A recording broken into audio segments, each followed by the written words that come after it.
Hey guys, Limit02, currently keep drafting here. This is an interesting pack because I think there actually is a tough choice. You can either go Channel or you can go Mox Emerald. Channel is a build around card, but what it can do is very powerful in the game. These two cards together go together quite well. The correct pick is to take Emerald here and probably never see the Channel again. And be a little sad about it because Channel is kind of a fun card to play with. I mean, it's not fun, but it's good, is what it is at the end of the day. Alright, let's consider here. We could take Nissa Vastwood. We could take Birds of Paradise is fine pickup this early. This pack's not stacked. We could take Dark Ritual and try to go Storm. Or we could take Mana Confluence, try to go Storm, see if we wield the Ritual. I kind of want to do something different. I mean, Birds of Paradise is probably the correct pickup here in this pack. But I kind of want to take Dark Ritual, just for funsies. Maybe wield the Mana Flare or the Confluence, maybe.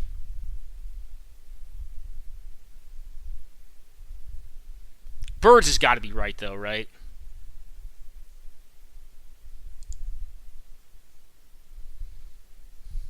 I think Birds or Mana Confluence is the correct pickup.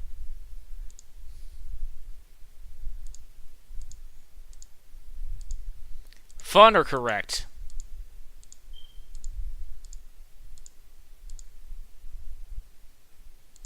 Alright, I'm going to go correct. Edric may wheel.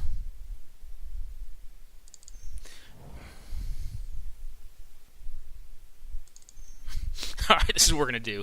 Maybe we'll wheel a Skull Clamp too. We're going to try to do the green ramp deck. I hate green, guys, just so you know. You won't see me draft it very often. I think the color is very linear. I'm not saying it's not good. Like, it is powerful, but it's just very linear, and it doesn't have a lot of disruption. So it tends to be like, you do your thing, they do their thing, and if whoever's thing works out fastest wins the game, which is not how I, per se, enjoy playing Magic, but I would rather have, like, long, interactive games.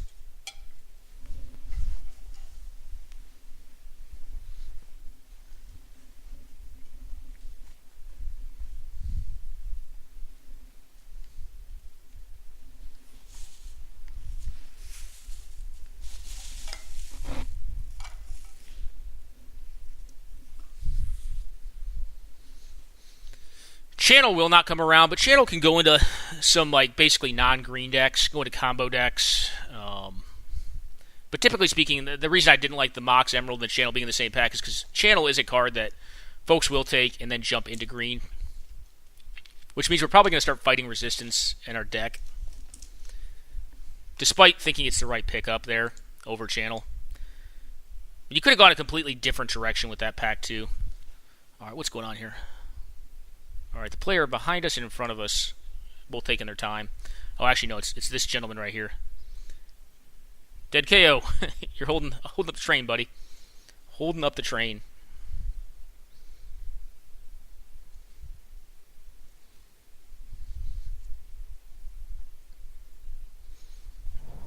Alright.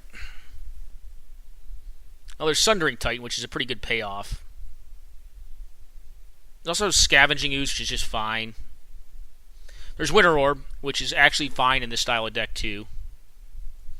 I don't think it's Carnage Tyrant. Scavenging Ooze is pretty fair, but it's very good against certain decks. But I'm going to take the card that's just, I know is good for my deck. Okay, this is a more interesting pack, because I could take Deranged Hermit as a spec and try to go into, like, blue-green and get opposition. Deranged Hermit's also quite good with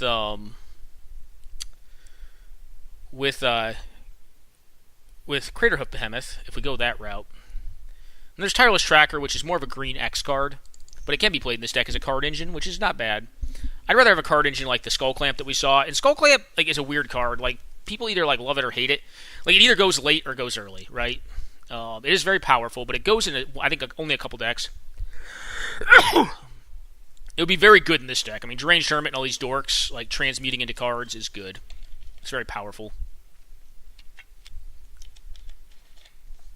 But hopefully we can stamp our signal pretty early on this deck and not get cut off of it.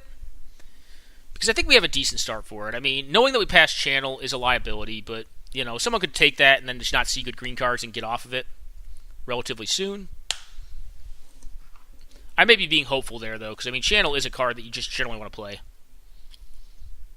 I have seen Channel wheel, but it's generally in last packs. It's very rare that it wheels. But there could be no one that wants to do that. There could be. And there was this pack. Well, this is the first pack we have to consider, like, if we want to take a second color, right? And that second color is going to probably be green or blue or black, right? Black for rock. We take it for Rask because it's just a big thing that just, ends games. I have Birds of Paradise and Elves of Deep Shadow to fix for her. Or a Nature's Claim, which is just a good interactive card. I think this deck is more about just, like, winning the game. So I think we're going to take Vraska here. She is removal, too. She's very kind of slowish removal, but she's a threat. She also makes dudes, which means that, if we go into the Craterhoof plan, I mean, she kind of helps put more bodies on the table. They have Menace, and the fact that she can, just blow any permanent up is kind of nice, too. Not any permanent, but it's artifact, creature, or enchantment. Cannot get planeswalkers. Oh, and she makes mana. She ramps after she's already done doing her job, which could mean that we get a Sundering Titan a turn sooner, possibly. So, I think she's an okay pickup there. Okie doke. Well, Toxic Deluge is going to beat our deck. There's a Maelstrom Pulse. There's also a Jit. I think Jit is the most correct here. We have a lot of little bodies, and Jit makes sure that your crappier creatures can still do relevant things against other creature decks. Maelstrom Pulse is just fine, but it's just 1-for-1 removal. Jit tends to be a many-for-1 kind of card unless it gets blown up right away. And since we don't appear to have a shortage of bodies to equip it to, I think it's a good pickup here. Okie doke. Yeah, the channel did not wheel. But no surprises there. White is open as always. I'm gonna try to just take this, I guess, and like get out of the packs. Just so black looks like it's less open. Not that it's a high pickup at all. Alright, the Confluence came around. The Ritual did not, so maybe Storm would have been viable. I'm gonna take the Mana Confluence here. I don't really have another pick other than unless I want to take Hero's Downfall.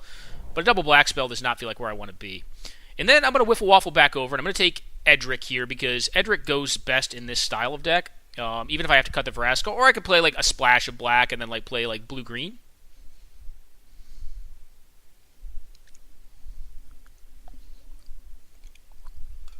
But Edric at least is a card engine. I mean, he can definitely turn the tide of games very rapidly. You just get one hit in with him when they're tapped out, and that can be game breaking. All right, I think Skull Clamp is better than Mystic Snake here. I'm going to take it. Okay, not much to pick up in this pack other than noting that White Weenie is open yet again. What are our power cards? Like, Raphaelos would be good. We know Channel is out of the pack, so green is going to be drafted by someone. I'm on the verge with this card. I don't know. Sure, Lyra's fine. Probably can't beat Wildfire if they get it off either. That's going to be tough. Alright, there's a Ruby. There's a Manglehorn, and there's a Terastodon. I think here we take the Ruby, because it's the correct pickup, and expect Terastodon not to come back and probably Whisperwood to come back. Maybe the Signal get picked up too. The Bolt's a good card, but yeah, it's Ruby here. Pretty simple.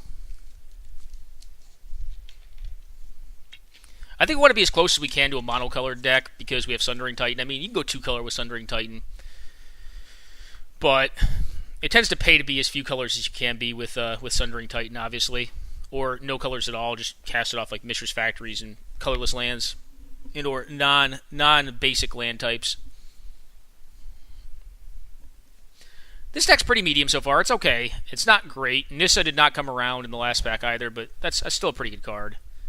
Alright, there's Harmonize. There's Nissa, Voice of Resurgence. I think Harmonize has a lesser chance of wheeling than Nissa, but I don't expect to see either card back. Walking Ballista is also fine. I'm going to take Harmonize here. I mean, I think now I'm good on cards. I have Skull Clamp and Harmonize to get back up on cards with this deck. Alright, there's Fauna Shaman and there's Regrowth. I think Regrowth has the higher chance of wheeling based on the combo cards that came around last time. So I'm going to take the Fauna Shaman. If we pick up a Hoof, it could be good. We do need to get some better payoffs for the deck. Alright, there's Reclamation Sage, which is going to be what I take here over what else? Nothing really. So, yep, get in there, you.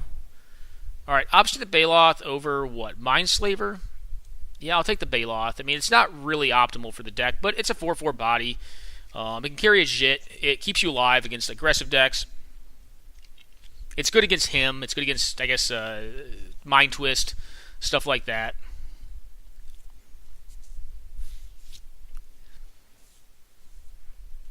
It's really more of a sideboard card, but I think we're getting cut from this direction.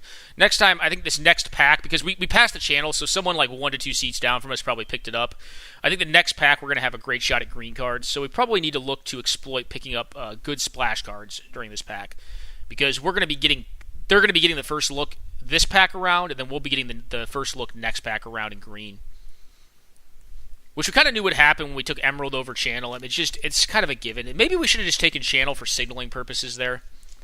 I don't know. I mean, it's weird, right? Because you take Emerald and, like, you could either stay the course and stay in green, which I think the pack supported that.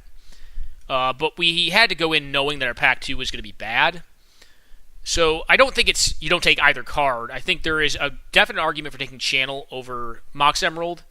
And if you take Emerald, there's a definite argument for just not going into green whatsoever because you know it's going to get cut due to Channel having gone behind you. But I still think that, like, the cut argument is, like, yeah, that's true, and your pack 2 is going to be bad because of it. But your pack 3 should be okay. Like, you're at least going to have first shot. You're just not going to have great wheels. Just like this pack, they're going to have first shot, and I am not. All right, Ugin the Spirit Dragon. This would have been a great Channel target, wouldn't it have been? Well, you live, you learn, but I still think Emerald was correct there. Because this draft could have gone many directions. So we have a lot of dudes. If I have not seen an Oppo deck, I have not seen an Oppo deck. This is an Oppo deck. We do need more Mana Dorks, I think, now. Like, the Mana Dorks dried up. All right, Woodfall Primus. I mean, there's no other pick for me, right? Take the Primus. Now I'm probably good on big dudes. Like, I probably don't need more of them. I wouldn't mind some green Planeswalkers and a lot more Mana Dorks, but I think we're going to have to get Mana Dorks in the next pack because I think someone else is taking them right now. Alright, Pelucranos Primal Command. Primal Command is probably the pickup. I would actually play Plow Under in this deck too. Primal Command's a good card though. I mean, you just get rid of a permanent. Okie doke. All of the green cards came around, right? Yeah, they did. Well, I already have Rex Age, so I think it's going to be another 5. Fortunately or unfortunately, Nissa came around. Cool. This is not bad in this deck. I mean, I have some Dorks. Alright, Sword, sure, it's a good sideboard option. I could take Lodestone Golem, too, because this deck's not really going to have trouble casting spells. The only thing Lodestone would kind of screw up is, like, double cast. We'll pick up a Signet. Could be played in this deck. Could be. Probably will not be. This deck would rather make mana with its guys. Okie doke. Well, I'll hate out the Day of Judgment, I guess. Because I'm not playing anything else in that pack. So we're primarily a green deck with possibility of splashing Edric. Alright, take Yogg Bargain over Bone Splitter. And Lightning Helix. Okie doke. Well, there is a wave. And what else? Lotus Bloom? Probably not doing that. Wave is interesting. It's probably just Finks here, right? Sadly enough. Or is it Wave? I already have big stuff to do. It's probably just Finks here, guys. I really don't like this pickup. Wave with Channel would be pretty hilarious. Alright, Craterhoof Behemoth over Noble Hire, which will not wheel. Alright, I gotta take it. What am I cutting from the deck at this point? Maybe I'm not cutting any of this big stuff. It'll just depend on what I see in these next couple packs. The Nobe will not come back around, and I really wanted the Nobe too, but what can you do? This deck looks really powerful, but it's really going to be draw dependent, is kind of how I think this is going to go. I may or may not play Signet. I'm at 22 with a land and 2 Moxen. I'll probably hit playable count. I just really would rather have more things in my 1 and 2 spot, I think, at this point, and then stop picking big things up. But Crater is just one of those cards that I don't think you can help but pick up. Alright, well, Strip Mine's very good. I don't mind the Phyrexian Metamorph either, but I think it is this gentleman here. Because it is, albeit very slow, a ramp card. Strip Mine is a better card, but I think for this deck, we want this guy. Can also fix for blue, which may or may not be relevant. And he's a good value dude. I mean, just 2 lands for a body. If they blow him up, it's kind of whatever. And you can sack him for a card. He's getting a little older, but he's still strong.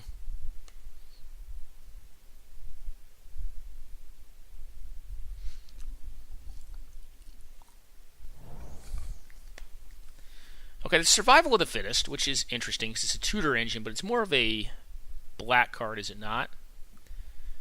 I could just take Survival.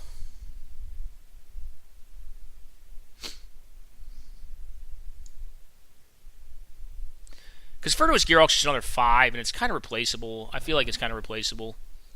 Alright, Thrun or... Oh, Avacyn's Pilgrim? Yep, get in there, buddy. Get in there, you. Probably not going to get a shot at Gaia's Cradle, which would have made the deck infinitely better.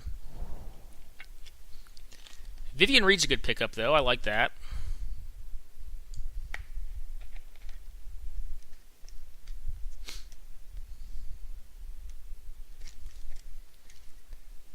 Maybe we're not a survival deck.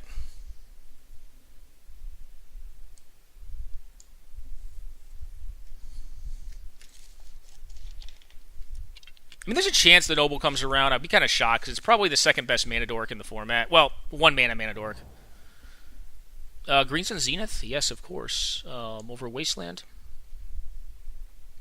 Maybe I can cut Deranged Hermit. I mean, it kind of curves well. Maybe Avenger is a little bit much.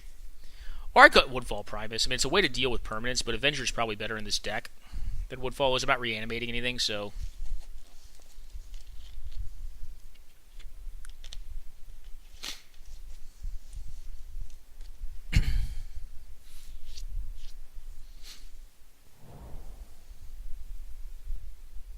Yeah, there's not a card here for us, so, I mean, yeah, take the LED, why not? Why not, says the man.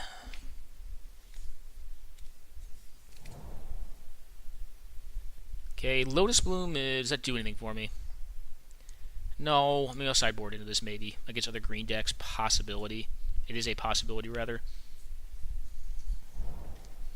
Ooh, the Nobe did come around. Okay. I also like Xenagos, but I don't think that's in our range right now. So I think we're gonna play like a 16 land deck, probably. Like a very I don't know. We're gonna see, but we could cut one of these 5s too, like Whisperwood Elemental. It's a pretty good card. I have Green Suns. I can cut Primal Command over Deranged Hermit. Maybe I like that better. We're at 16 critters. Yeah. I mean, the deck looks pretty decent. I have how many things that fix for blue? 1, 2, 3. I think that's probably fine. I could play 1 island to use Yavimaya Elder to get. Okay, well, the only card that could be played in this deck. Get an attack land. Yep, Abrupt Decay. I mean, I suppose we could sideboard into that if we really need interaction. We'd be casting it off of basically the same, or 2 of the cards, Birds of Paradise and Mana Confluence. I'm not going to put a Swamp in my deck. Actually, Yavimaya Elder is kind of medium too, isn't it? And Trostani. Trostani's actually pretty sweet in this style of deck because it just makes all your little dumb dudes a lot bigger. So we got Vivian Reed as a card engine, Harmonized cards, Burst Draw, Show and Tell, sure. Skull Clamp as a card engine. Oop, get in there, buddy. Alright, well, I guess you're going to my deck. Get out of there.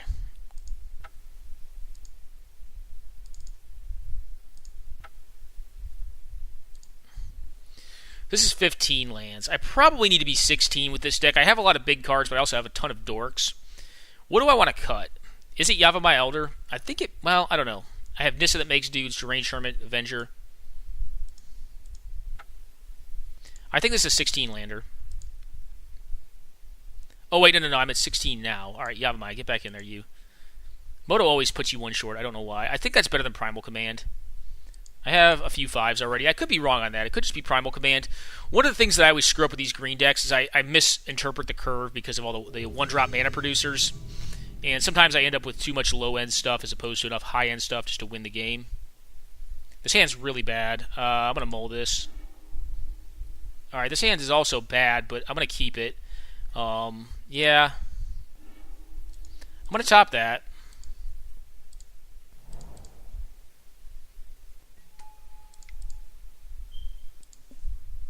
Go.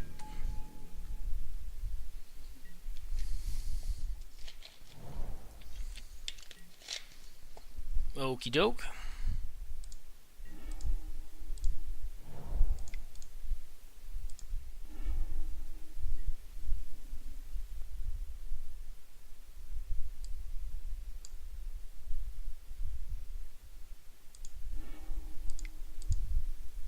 Should have probably gotten Noble. Maybe not. Now if I land, I can cast out the Deranged Hermit, and then I can set up a Leovold of Triste on the following turn.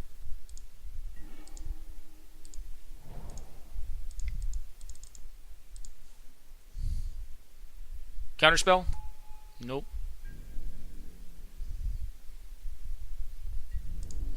Do I need to be worried about Snapcaster? Possibly. That could be something I'm running into here. Or Toxic Deluge would be a beating. Okay. Hopefully they just play like a dude out. Oh, it's Toxic Deluge. That's horrific for us. Very good pull for them, or they had it. You know, and it's hard to play around when they're playing 3-color, or 4 colors on the board. I think we set it up right, though. I think you do set that up to go Leovold of Triste, because Wraths tend to be lesser played in this format. But what can you do? All right, I'm gonna hold on to my cards here. I don't think I need to play out a 2-1 for no value. And Ruby, the only reason to play it out would be to play around Hand Disruption. Okay, Blood Braid. Well, that's a reason to play it out. So Inquisition happens, so they can get my Ruby if they'd like. Okay, they take the dude. Which is a good call, because if I do get Survival, which I think I still have in my deck, it's pretty good. Alright, get hit by BBE. I'm going to play it out now. Because if they have Artifact Disruption, they're going to hit the shit, right? More than likely. Although Clamp probably would have been a better draw at this point in the game.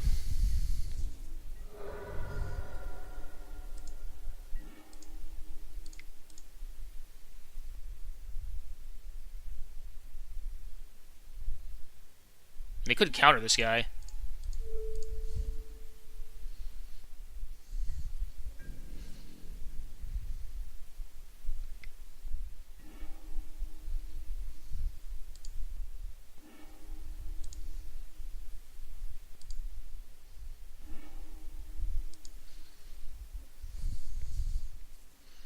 Okay.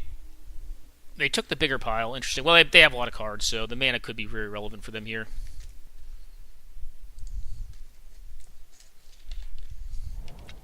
Snapcaster Nobe. Okay. Okay. And they can Inquisition me now? I mean, that's fine. So knowing they have T-Del makes this a very different matchup. Can they counter me here? Probably not. What can I get for 4? I can get the Obstinate Baloth, which is a pretty big dude. Oh, okay. Seems good.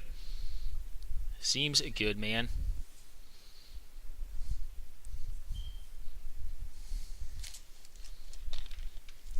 So their opener was fairly optimal against us, T-Del. It's a good guard. You often do not see it in Noble Hierarch Bloodbraid Elf decks, though. That's okay, though. And you don't... Bloodbraid Elf with Mana Drain seems really weird. Repeal. There's a lot of cards that are kind of questionable with BBE. Would not have guessed Mana Drain was in their range with a BBE deck, but sometimes you're wrong. Leovold, okay. So they're playing like 4-color Mishmash. And they're going to get us here.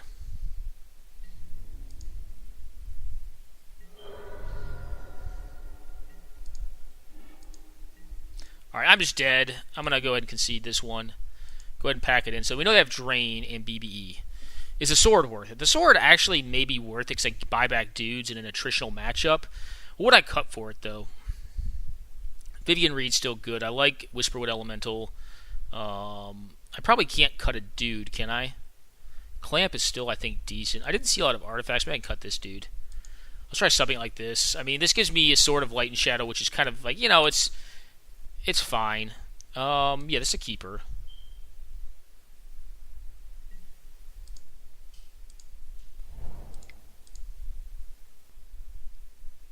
So they do have Inquisition, right? So I'm going to play this out.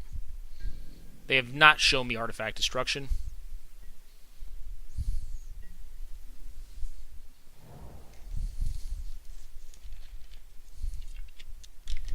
Okay, Fatal Push. Cool.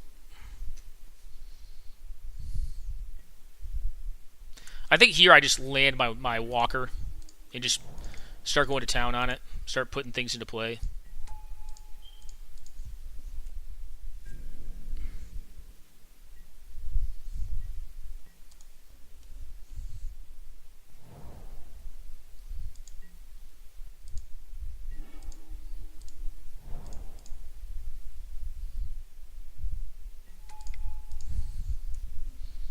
Go ahead.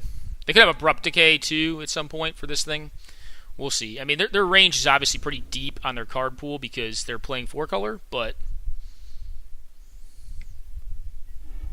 Okay, it's fine. Just get a free draw off of it.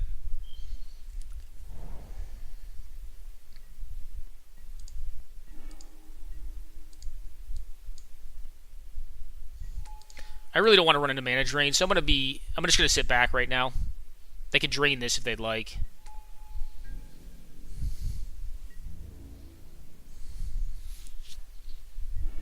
Force him to play a Leovold out one turn, and then maybe I can get this Whisperwood down and start beating down with it. Okay. Taking the damages. Okay, Snapcaster on Fatal Push. Okay. That's disruptive. Yep.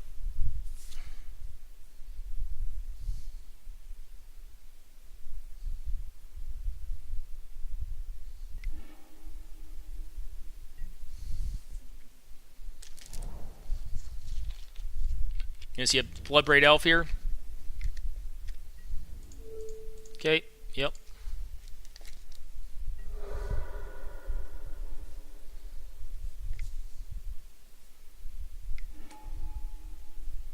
Okay.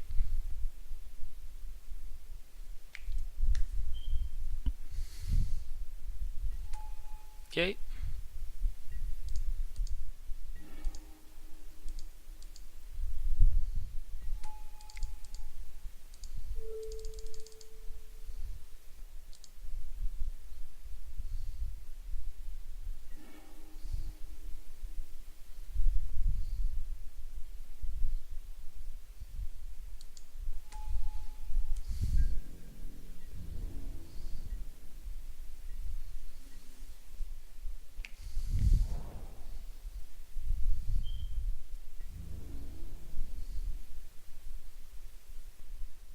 Okay.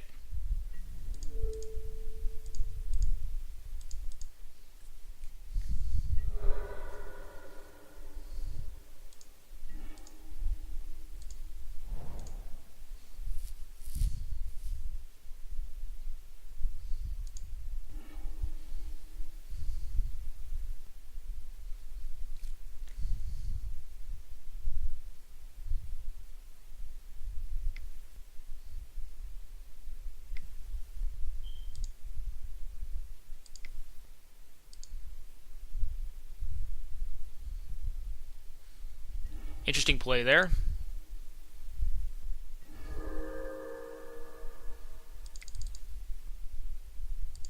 Whisperwood. Okay, go.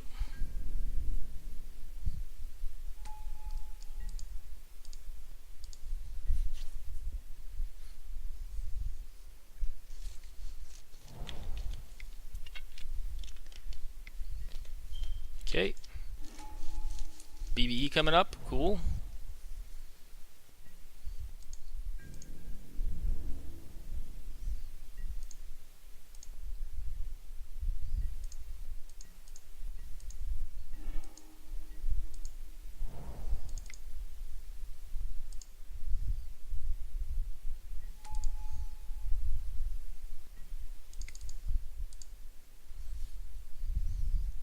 Drain. I want to get the drain out of their hand really badly here. I think that's what they have. Okay, they have Mystic Snake. Alright, cool. I'm just trying to get counters out of their hand at this point. And can I attack here? Not very profitably, so I'm going to wait. And next turn, if I had a land, I could just Crater Hoof them.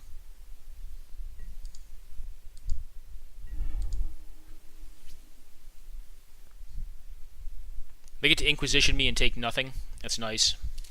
Yep, Strix, cool. They get a Tireless Tracker for their efforts with the BBE. Okay. And then we have Garroot coming up, which is a big dude. Inquisition for nothing. Yep.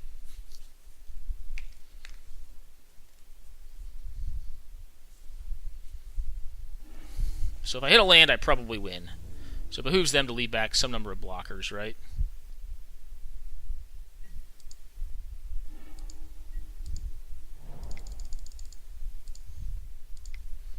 Haven't done the math here, but I think it benefits me.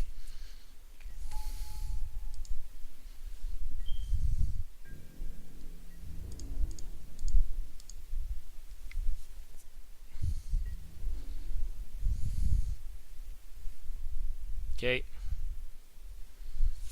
They got to stack them up. They may be able to live through this, I don't know, but it's not good for them.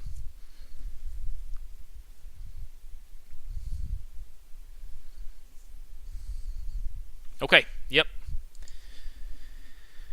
They'd have to basically wipe their board. So there's a Garruk in their deck. That's interesting. Do I want Primal Command to deal with Garruk? Or with just maybe a land? I mean, I could ramp and then just take out a land. They're more reliant on their mana. I have Sundering Titan for lands, though.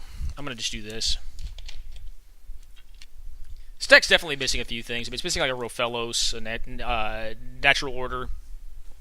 But it has a lot going for it, too. I mean, it's got good card engines, is what it's got. It's got good card draw engines.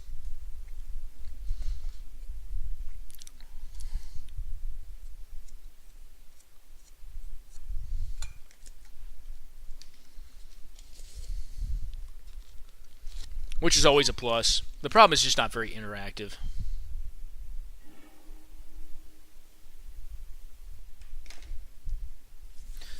So we'll see if it can get there against 4-color. 4-color mid-range. This hand's pretty medium, but I think I'm going to try to keep this one. Like it could go sideways very easily. Inquisition would be a start to how it goes sideways. Alright, well, if we're not disrupted, we have a good 3 and a 4 drop, right? On turns 2 and turn 3. Respectively. If this gets Fatal Push, then obviously my chance to go down a bit. And it probably, will not. I would have figured it would because they did Inquisition. Alright, nothing. And no counter magic mana. Land. This. Nissa. Don't see how you can counter this. It's probably not a good news story for them, though. Good, go. And then we'll probably draw next turn. Play land, draw.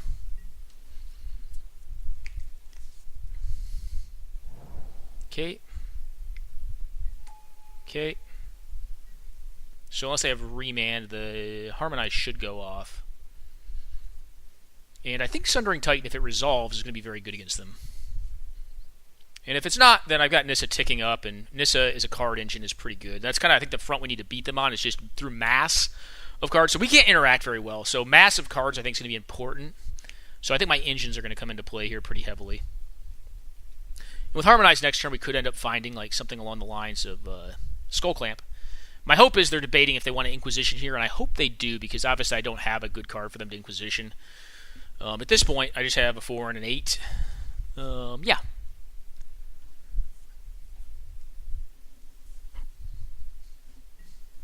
Okay.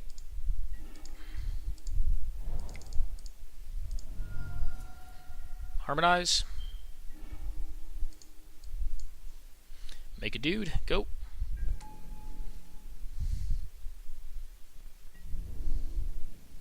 Not going to try to send a message here. We know they're playing BBE and friends.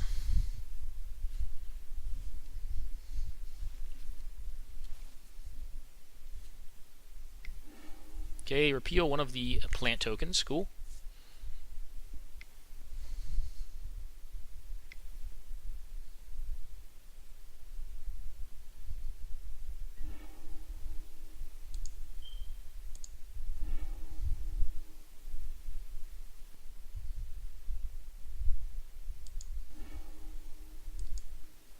They'll probably take the 3 pile. Yep, that makes sense.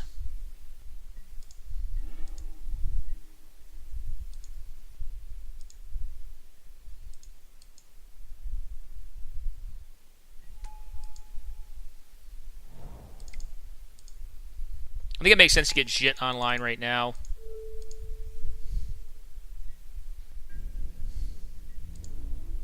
It kills the Nobe, right? And it kills the tracker.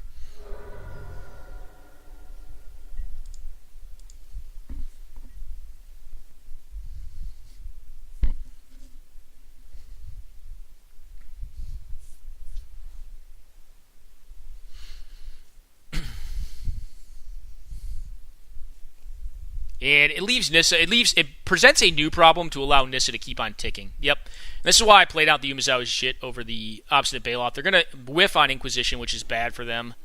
It means they just basically I gave them a 2-card Foff hand, as opposed to our 2-card Foff as opposed to a 3-card Foff, and they ditched the 2 better cards, the 2 stronger cards for what I have going on in my hand, which is just big stuff and things. And Mystic Snake, it tends to be good against just singular big stuff and things. All right, they don't want to play into the shit.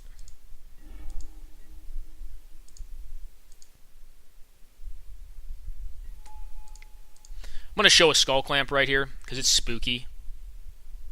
They probably want to counter it with a Mana Drain if they have it, and then I can land an Obstinate Baloth. Alright.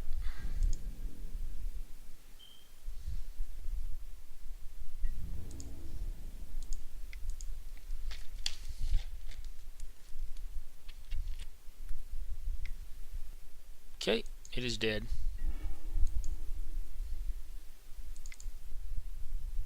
Now, you know what? I'm just going to clamp one of these dudes and try to look for a Mana Dork, I think.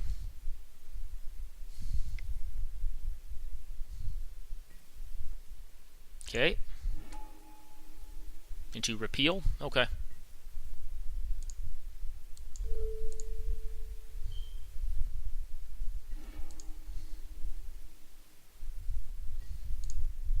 I just don't want to play in a Drain here. So they're going to stifle this essentially and draw a card off of it. Yep, you got it. But I'm looking for Mana Dorks right now, so I'm fine losing 1. Yep. Alright, kind of missed there.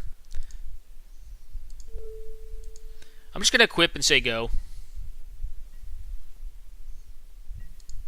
This thing could block any haste threat, possibly. Alright, they're taking the damage. They have like an Atarka or something.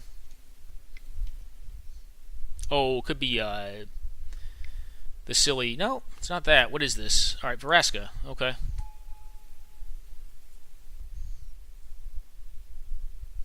Does it literally kill my plant? No.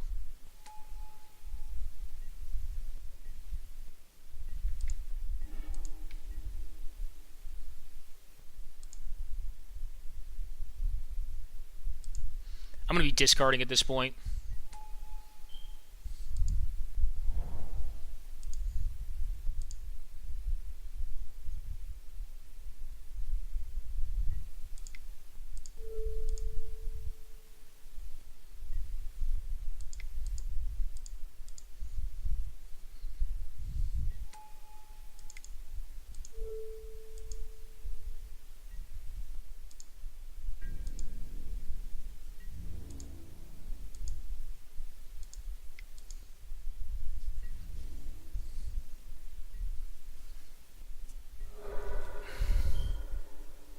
Doke.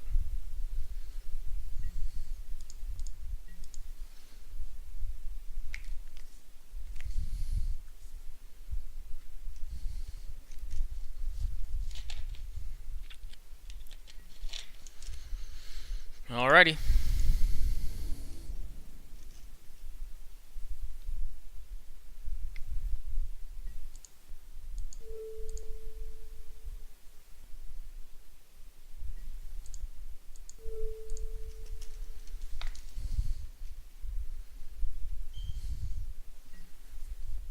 Alright, it is dead.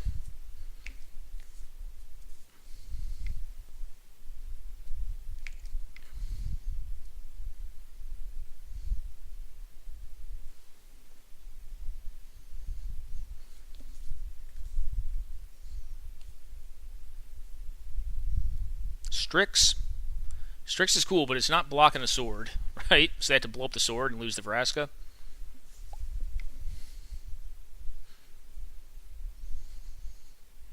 Oh, it could be a dig through time or a treasure cruise. Okay, yep, you got it. Can I draw 2 more? Cool. Alrighty.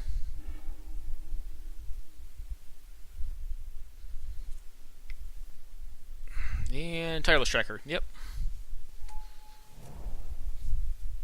Well, cards, but it takes mana to get all those cards back. So right now I think it's about tempo, and I'm so up on cards that I think it's going to be okay. So I'm just going to cast a what is it? An Avenger here.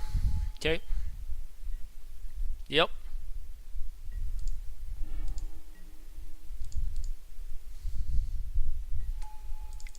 Should I play around Days? I mean, I haven't seen it yet out of him, so I'm going to play this guy out and just say, hey, what have you got?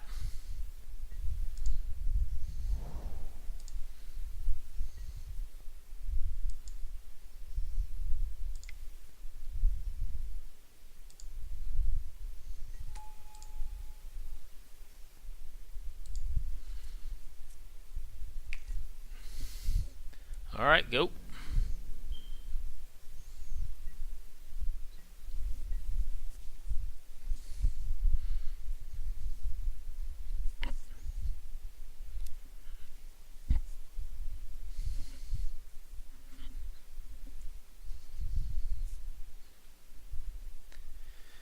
This is a lot.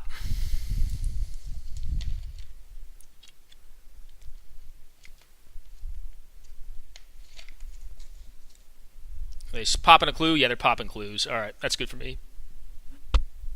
Takes them off at least one set of blue or one blue mana, which is good. It's kind of where I want to be. I want them to have to use up all their blue mana here on their turn just to try to not die to this. And then I'll present the next set of lethal threats at some point in time. Yep. And I can cast Edric next turn, which is probably also a must counter.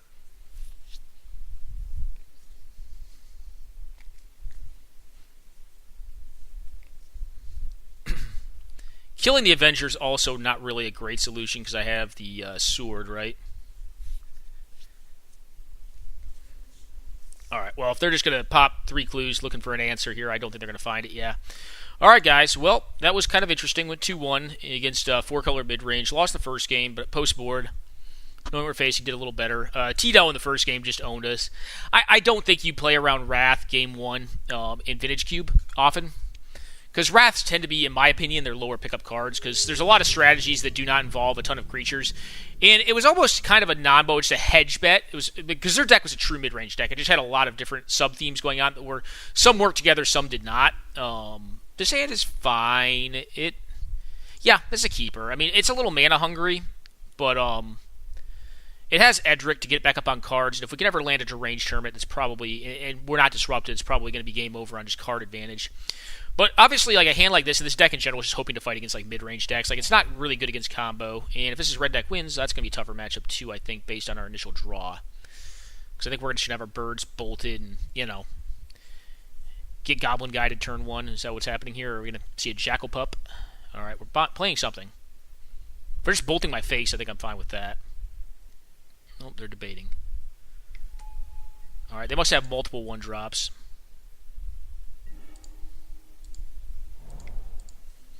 And go. Well, Deranged Sherman, if it lands, is very good against red deck wins, but my guess would be the birds are going to get bolted here. Alright, they may be multicolor red deck wins. So they're Boros or something like that? Maybe. I tend to think Boros is a weaker deck than either White Weenie or red deck wins. I think the mana oftentimes just is challenging. So we're going to see here. Alright, a Goblin Guide. Cool. And this. So they have a bazillion 1-drops.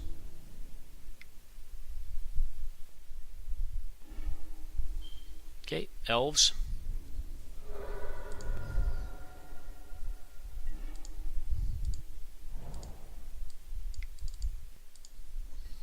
I think here we have to look to trade. Probably with Zergo or, yeah, Zergo. Because Goblin Guide's the best for us. They could just burn the Zergo or the Edric off too. But I'm going to look to trade here and then try to, I guess, probably actually resolve Elves of Deep Shadow next turn, take another beatdown, and then play out Deranged Tournament. Alright, that card's annoying. And black. So they're playing 3-color red? Interesting.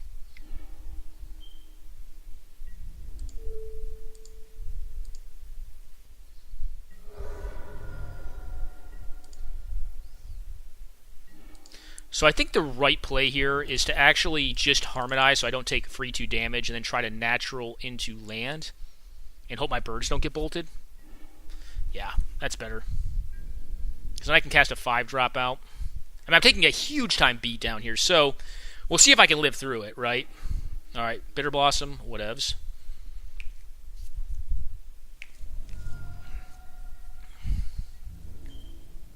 Okay, takes 6. Yikes.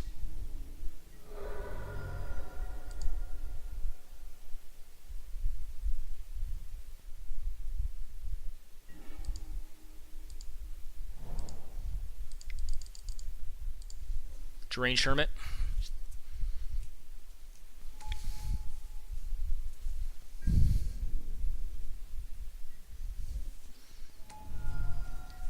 The funny thing is, I don't think I pay for Hermit. I think I need to Green Sun Zenith for Obstinate Baloth just to stay in this game. Bide some time. I mean, we're hoping they attack with all, and I can like get some decent blocks off here. They don't.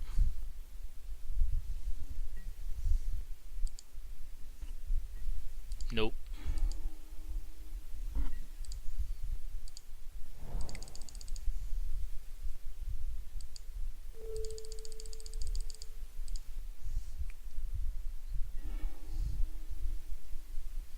Or I could Rex Sage them. I'm gonna Rex Sage here, I think. Yep.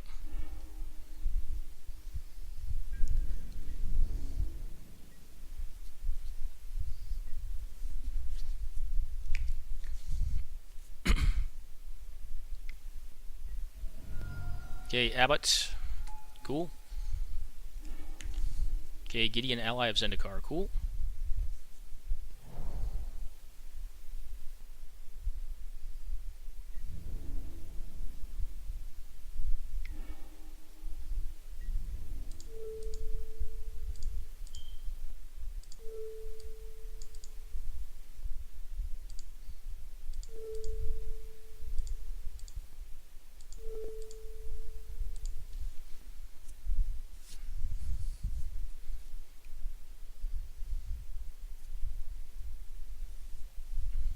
A bolt or something.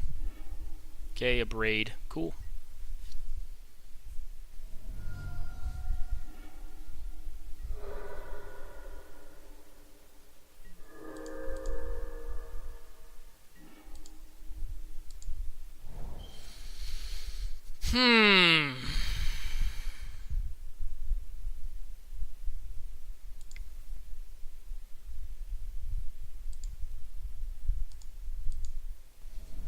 This is down to 4.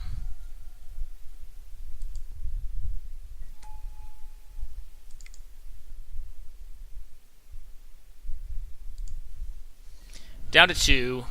Yeah. Eidolon, maybe I should have blocked differently to ensure the Eidolon died. So, I do not die this next turn. Let's see, hopefully they miss and draw land. And maybe they just get in with the birds, or the fairy rogues. And then I will hopefully Mize a land and play out a Sundering Titan and blow up, actually, not all of their lands, all but one of their lands. Okay, yep, birds getting in there. Yep, I'll go to 1. I need to hit a land pretty badly here. Alright, land was the first step to not just automatically dying here, because I need to block the birds, the fairy rogue, this next turn.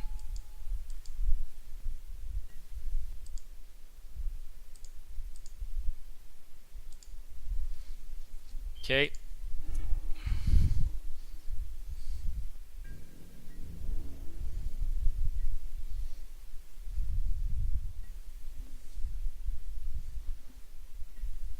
I need to get my Baloth next turn. Oh, I'm just dead, right? Yeah, 'cause I can't block everything. So close, though. So close. I didn't do math. I didn't look at the blockers. Yeah, I was very close to turning that game. Maybe the right answer was to get Baloth with the Green Sun Zenith. Oh, yeah, Umezawa shit's going to be good. Maybe we want Sword again. I don't know. Sword's a little bit... Sword's fine. What do we want to cut? Vivian Reed may be a bit too slow. Like, we probably just need, like, dudes and things and stuff. Primal Command is a good 5-mana spell.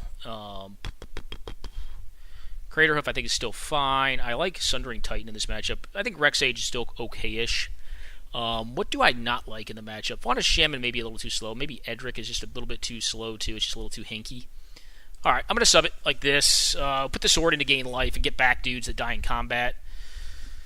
Yeah, we were close there. We're just, not quite close enough. I think if we had probably blocked better and just essentially chumped the the Swift Spear, it would have been okay, but they had it. I'm going to keep this. This hand has many liabilities, but it's good against a Bitter Blossom early. It's good against like the Eidolon because it has the Rex Age, etc. I'm going to cast the dude out that does not hurt me when I use him. And I'm hoping to draw lands here for a little bit. Green Stone would be okay. Alright, Jackal Pup. Cool.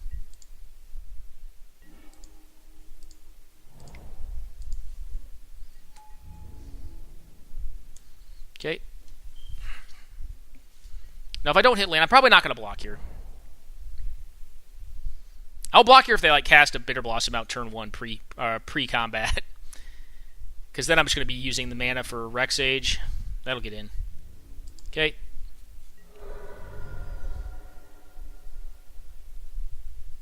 Well, I assume you have a cast.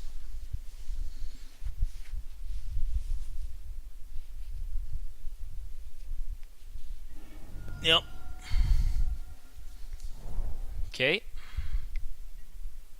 Yep. That's what I did not want to see. Land. Alright, that's close enough.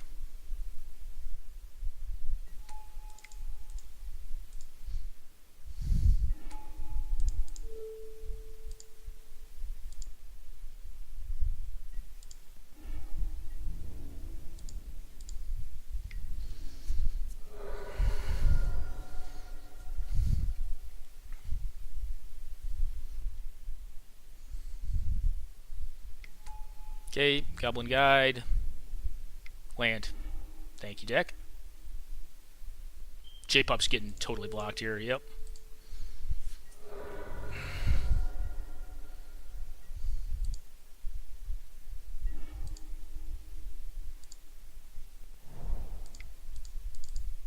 Harmonize.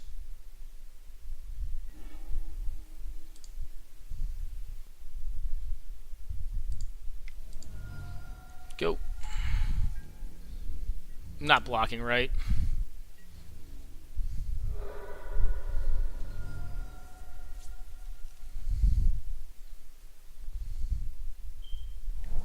Okay.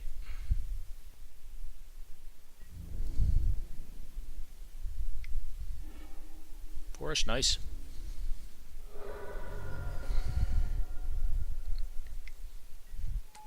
Okay, Splicer, cool.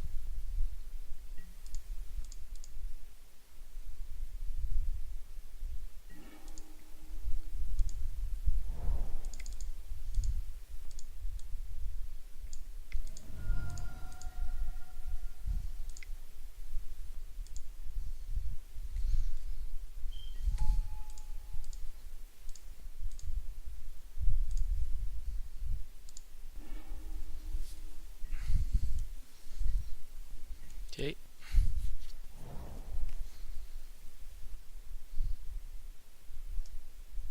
Okie doke, they're just done there. Cool. Got them. Alright, anything else you want to consider? I mean, this is a matchup where you wish you had Thragtusk too, and Kitchen. I do have Kitchen Finks in my deck. Actually, I'm not really that cold to this deck. I have Jit, I have Finks, I have Obstinate Baloth. Yeah, I forgot about Finks. And I have Primal Command too. Not horrible. Not horrible. And, like, they don't look to have a ton of burn. They look like they're more just, like, aggressive creatures. And, like, they have that one enchantment, which is really annoying. I mean, there's a question. There's a possibility we want Vivian just to deal with Bitter Blossom. But, like, I think we have to gamble that we just, we don't play Vivian Reed. Because, I mean, she's just so much mana. And by the time you're casting a 5-drop, I mean, I guess you could be casting her on turn 2 with this deck. But what's the fastest I can cast her? Probably turn 2, off of, like, Emerald, Ruby, Dork. Yeah, that'd be enough. Alright. Sure. Sand has a lot of potential.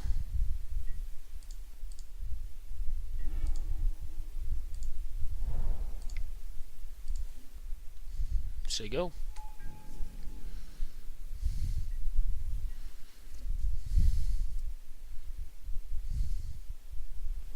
Play Bitter Blossom again.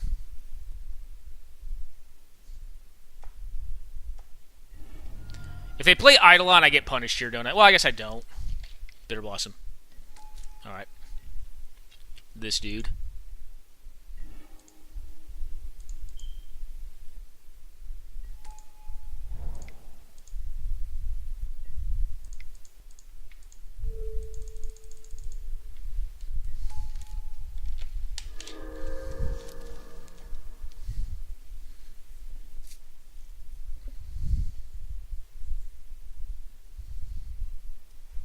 They didn't appear to have a ton of spells, but they had some.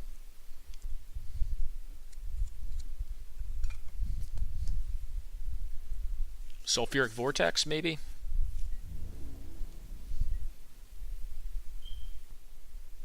Okay.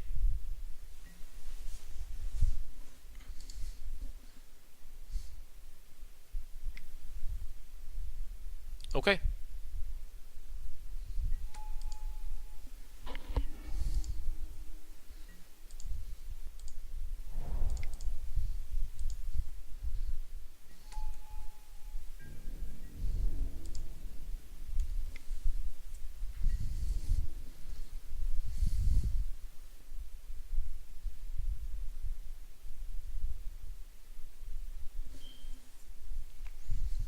I'm going to start racing them. It gives them less draw steps. I mean, they can choose what they want to do. They could try to blow it up with like an abrade or something. That's fine. Take a bunch of damage. They get another dude off of it, but I get this thing back and say, hey, go ahead. They're down a card. And they're not killing my Fauna Shaman at that point, which is also kind of nice. Fauna Shaman may be in a precarious spot here.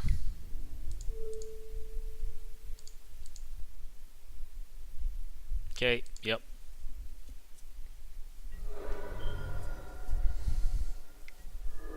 Okay, Clasm, yep. Clasm in their deck. Fair enough. Go. Clasm seems so bad in their deck, too.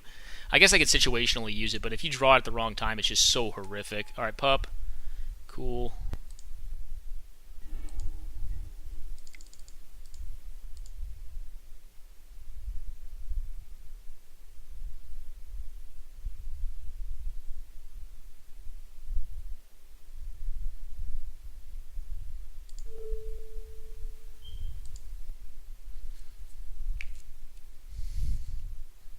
This has got to be bad for them.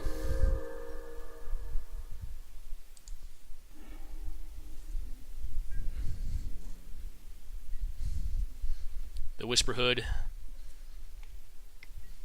Okay. I think that's more of a liability for them at this point, to be honest. They could have like Swords to Plowshares or Path to Exile too, though. Land would still be good here. Land's good.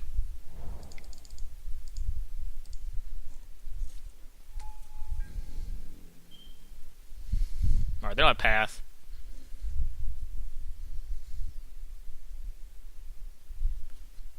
I think I would rather them have the Eidolon than not have it.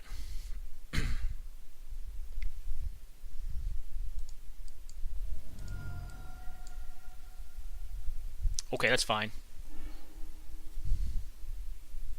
They still don't have great attacks into me. Okay.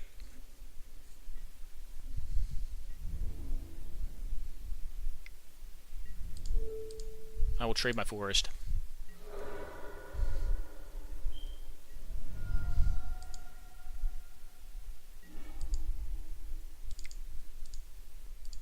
Take my 2 and have to like it. And get a Whisper Hood back. And get a free dude off of it.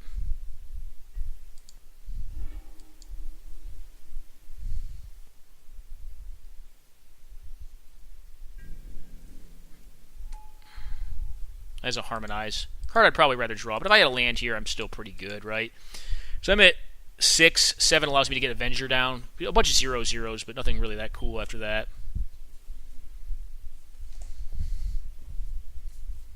I mean, if I go land here, it's really strong, because then I can just Avenger, pump with Avenger, Crater Hoof, win the game very easily, probably. Yeah.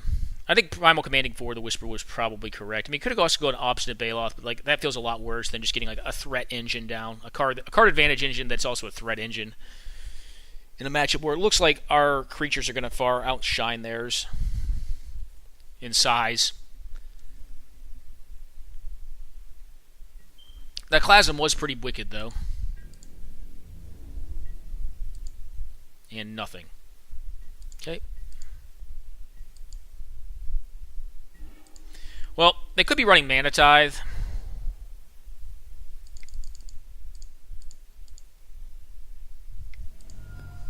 This thing. Yeah, Mana Tithe, no. Okay.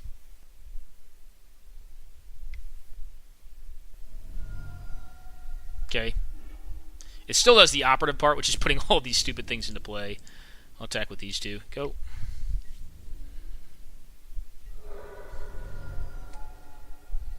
Alright, that was a land, so unfortunately we're going to miss on that land drop.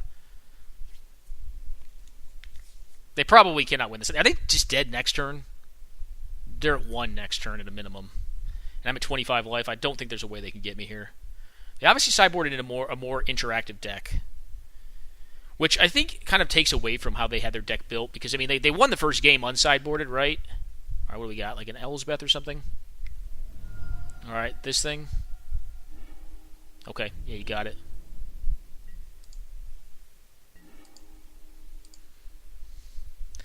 Alright. That's the war horn. Here we go. Boom! Can I see how much damage it is? No, they're just going to concede. Okay. Alrighty. Well, we're currently 2-0 with this green deck. I don't think it's the best build of mono green, but it's not bad. I guess it's green splash blue for Edric. Is another card engine. We have, what? Clamp, Edric. I think we have Vivian Reed in the deck, too. Well, felt pretty good so far. Got to hoof them out, get hoofed.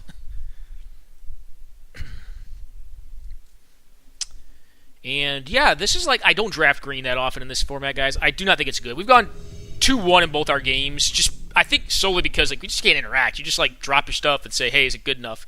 You drop your stuff and like hope your engines are good enough. This hand is keepable, but just barely, right? I'm gonna keep this. All right, go. I'm gonna keep this. I really don't want to clamp up the birds this early. Oh god, it's another red deck wins deck. All right, birds. Ruby. Yup. As expected. Skull clamp. Go.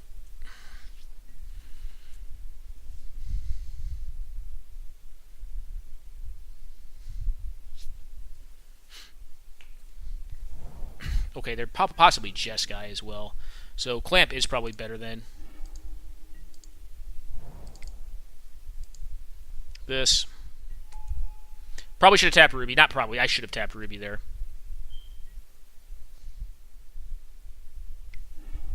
Okay, well, I can see why they're doing well. Ancestral is a hell of a drug.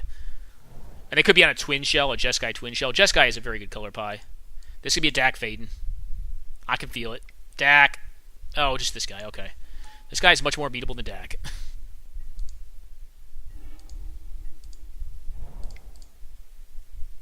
Fauna Shaman. I'm going to clamp it here, I think. Clamp it up. I think it is better than jitting it. Jit would allow us to beat the Burmaz in combat. But if they have Path to Exile or of Plowshares, I just lose my thing anyways. Alright, Selfless Spirit, yep.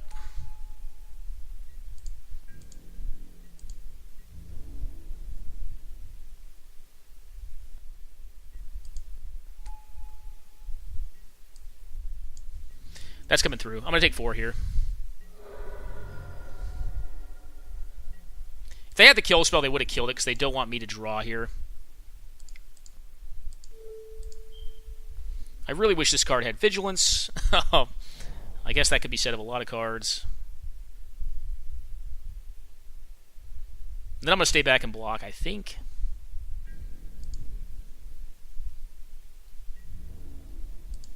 No, I'm going to attack here. If I draw a 1-drop, I can equip the Jit to it. And they may just not block, but I mean, then I'm getting Jit value, right? Alright, they block with Brimaz, which means Brimaz is dead.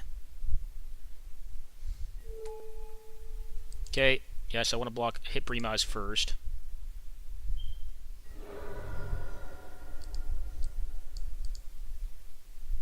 Alright, let's see what cards I got.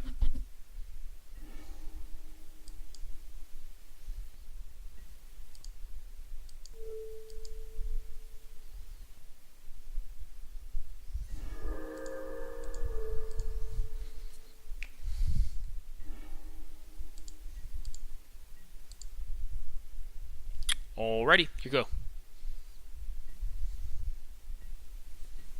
Did not hit a 1-drop. Oh, that's okay, though. They have like a planeswalker or something. I don't think they have an onboard answer to creatures, but they do think they probably have permission. It's hard telling. I really don't know. I mean, they have some weird creature. Like, Bravada's not terrible in a Jeskai deck. It's just, he's very white committing. Okay. So we take a bunch of damage. They're trying to burn us down, I guess.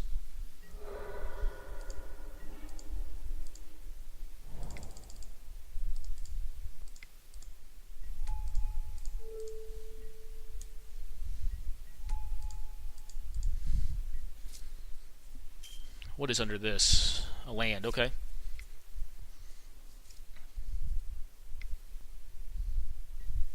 Okay, Drifter, cool.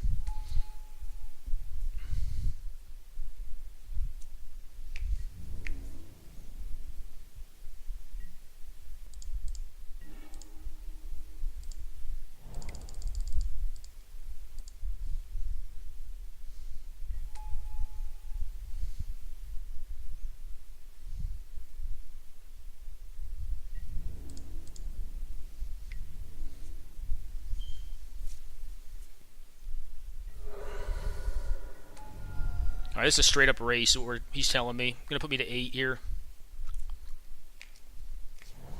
Okay.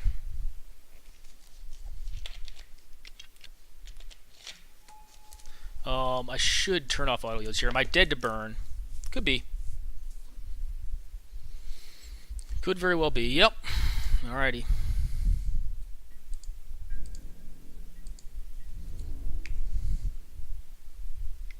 Take 6. Do you have... No, they probably... Unless they have Char. I can't block either, right? Char? Char for game? Alright, Thalia. That card I don't think matters that much. Alright, I was hoping to hit a land here. So here I think is what we do. I think we equip this to this dude right here. And see what happens. Wow, it's a savage miss, guys. Savage miss on lands.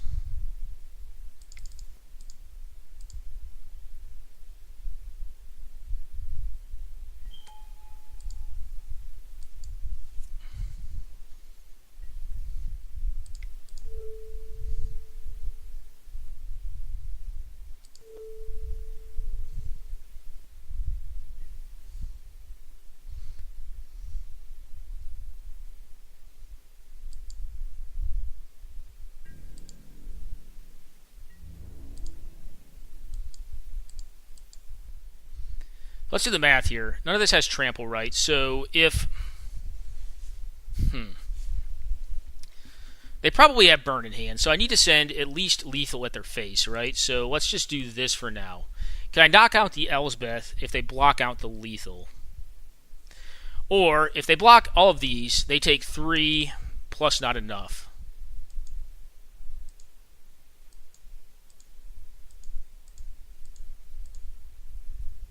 But then I'm dead to crack back anyway, right? But they have to block those.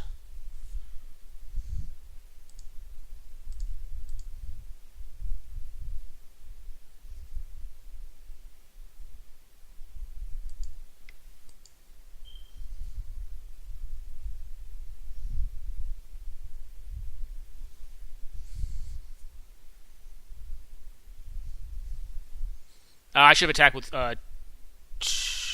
2 more plants, right? I mean, if they have burn, it's just irrelevant. Okay, okay.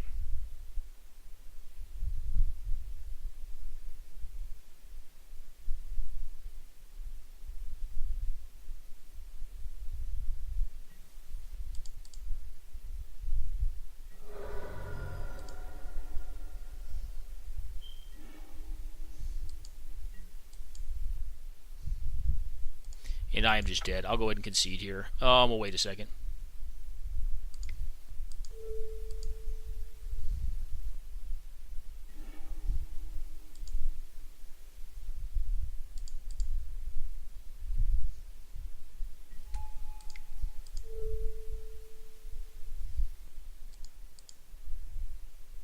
Yep, nope, I am dead. Concede. We wouldn't concede there. They got us, fair and square. I think if we'd hit a land, we actually had them. Okay. Yep, we're just going to resub. They appear to have a grindy Jeskai deck with Ancestral Recall. We could take Primal Command, too. Primal Command in. Actually, you know what? Primal Command over Vivian Reed, I think, makes sense. Let's do that. And then maybe Sword, too. Like Sword over Edric.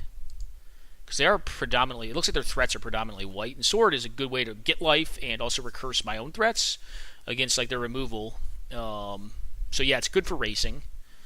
The Sword of Light and Shadow, actually, I've sideboarded. This will be the second time I've sideboarded, so I kind of like this sideboard plan. I think this is good.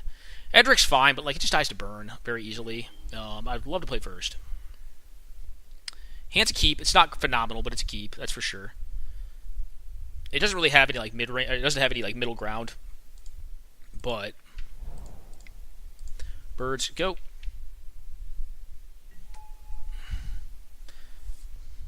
Burn go. Yep.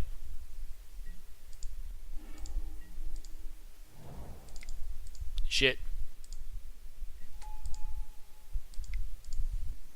Go.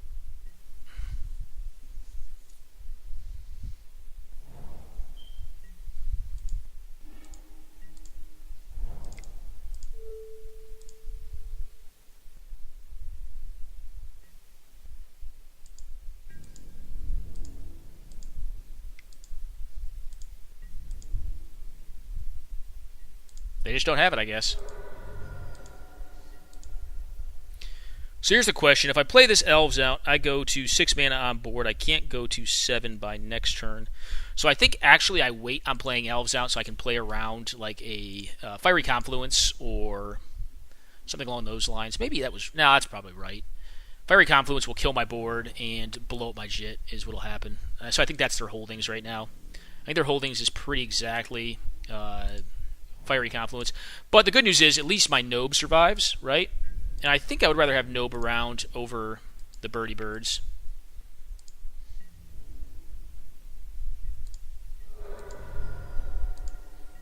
And this kind of forces their hand. I'm not going to play the Elves out. I think that's really bad. Because we saw Fiery Confluence last game. But right now it's going to be a force play to dome me for 2, blow up Jit, and then 1... Oh, I guess they could do 3 to board. I think they do it here, though. That's what we're going to see. Okay.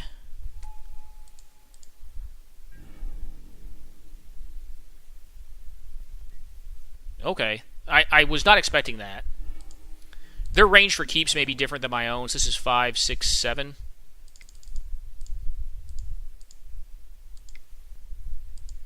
Okay, Whisper Hood.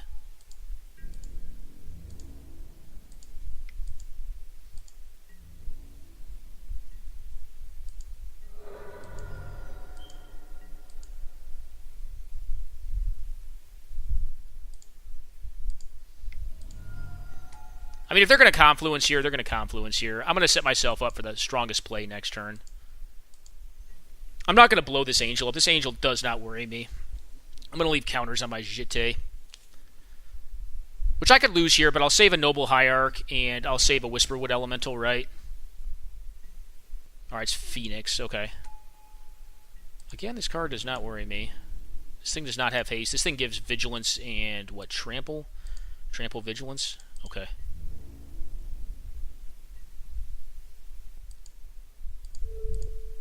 Alright, I'm going to use the Jit here.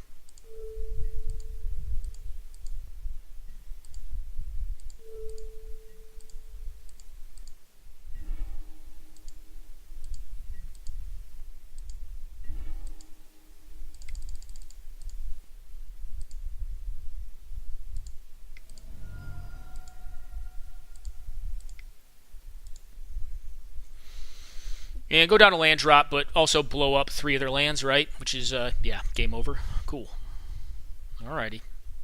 Well, that felt a lot better. We do need to be leery of Fiery Confluence, though. They could have Chlasm. My last turn opponent did have it. And that was rough. I mean, it was weird that they had it in the first place, but it was rough for sure. I think that game went vastly different just due to the power of Ancestral Recall. Ancestral Recall is just, well, obviously a pretty dumb magic card, but we have 2 pieces of power ourselves. We have Emerald and Ruby. Shit seems good in the matchup. We have a lot of life gain in the deck. We have a ton, actually. Primal Command, Obs, Baloth, Finks, Sword, Jit. If they're trying to race with cards like Arella and like what is it, Bramaz, should be okay.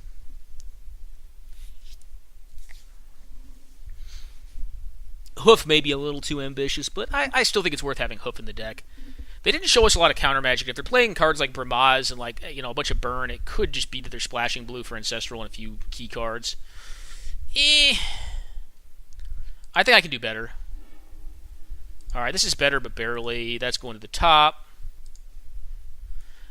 So the Nissa, or not the Nissa, I think it's Nissa. Yeah, Nissa is a good card.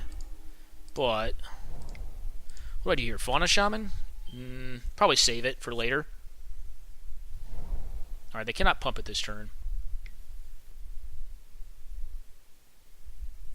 I wonder if I throw them if I block here. They may just not attack. I will block you. Alright, they knew it. Funny thing is here, I'm just going to pass, actually. I'm not going to attack into them. I could have. Because now their desire to burn this creature off is a lot higher. Alright, Monastery Mentor, cool. I think I would have attacked there. Because my lack of desire to... Alright, this thing, and then next turn we can do another 4, but I ideally want to do a 5 or a 6 with the Zenith, right? What else I have at 4? I mean, I'd rather get the Whisperwood Elemental because I think it'll just outpace Monastery Mentor in their deck. I could be wrong on that, though. Alright, if they attack, they have burn. Yeah, you got it. You got it. It's a free attack. Go ahead. Get in there, buddy.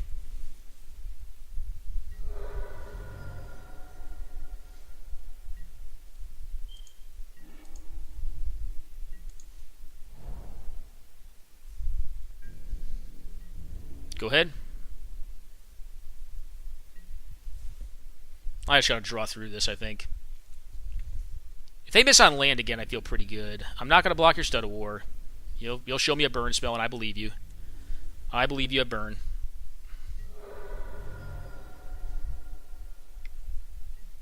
Okay.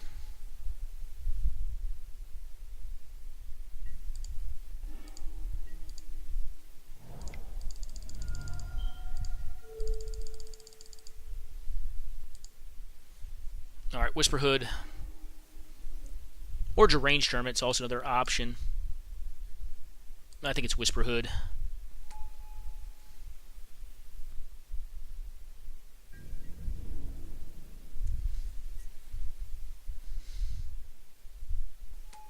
Alright, Fyndhorn Elves, kind of cool.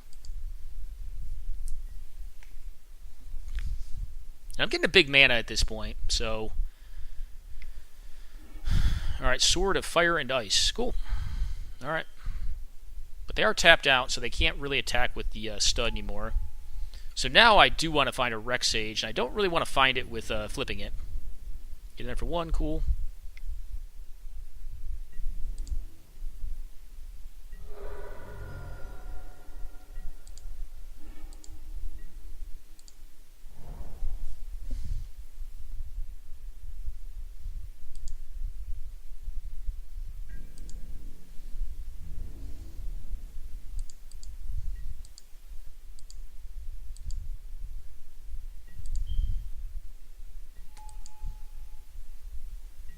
Okay. Well, they get a card out of Sword, but it's 2 mana to equip, and then I've got a pretty lethal attack next turn. Cool.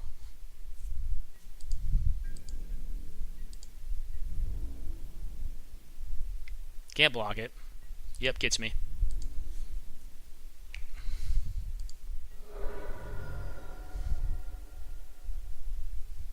They blow up a creature or hit my face.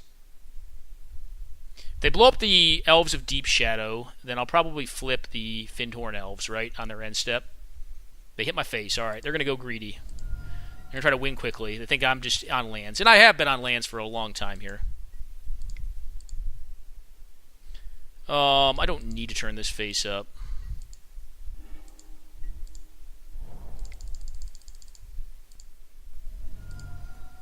The hoof is on fire.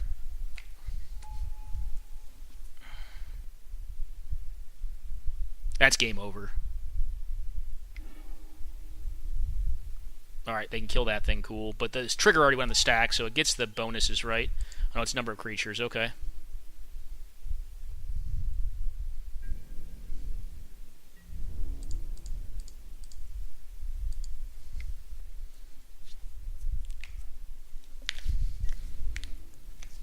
I think they're still crunked.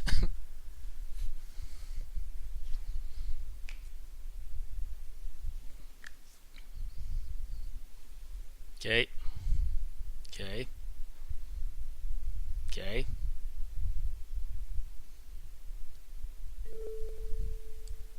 Okay.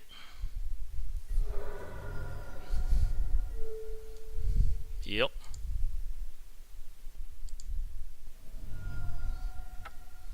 Cool. 3-0 with mono green. Crater Hoof for the win, as it was intended with this style of deck. Hope you guys enjoyed it. I do not like playing this style of deck. I always feel like I'm losing. Even there, I was like, they're probably going to win somehow. I don't know how, but because you're playing it all out. You're just like, I drew it, I got it, I play it, I win, or I don't, And yeah, I don't enjoy playing that way. It's too variance laden. But anyways, we ran pretty well. We had a decent deck. I think we were missing probably like a Raphaelos. And, obviously a channel from the first pack, which is what made that draft really kind of intriguing from a how do you draft it perspective. Because when you take Mox Emerald and you opt to go into green, because the packs after our first kind of lend themselves to green because there's only like one decentish green card per pack, at least for the first couple, so we could send a signal downriver after someone picked channel that green was closed off and maybe they came off of it, and it seemed like that worked over time. But it's also a big liability because if I pick up the next couple packs and there's like multiple good green cards, then they're going to get a mixed signal and they're probably going to draft green, and then we're just going to have a much worse deck. They'll probably have a much worse deck, but they'll have a channel ounce in their deck. So, I don't know. I think it was correct the way we drafted that. However, to box in the green strategy. However, I do think there were some liabilities to it, but it all kind of came down to variance. Like, what am I going to open in the next 3 to 4 packs to send a signal to the seat immediately behind me and the couple behind me that I know I gave channel to, which is what made the draft really intriguing to me. On the whole, I think we managed to be successful because we did get some lighter green packs. Green tends to be a little more open to cube. It really depends on the cube, though. Green varies. It's either like one of the more highly picked colors or it's one of the least picked colors. Well, white's always the least picked color, but like green sometimes comes in second, followed up by black. Blue and red tend to go, well, red aggro cards go late, but red, like, the blue-red cards, as I would call them, like lightning bolts and stuff like that, tend to go earlier, or you don't see them wheel as often. Anyways, very kind of interesting draft from a draft perspective. And then the gameplay, well, you got to see what green decks do. They ramp, they cast Crater Hoofs, and they win games that way. Anyways, hope you guys enjoyed it, and take care now.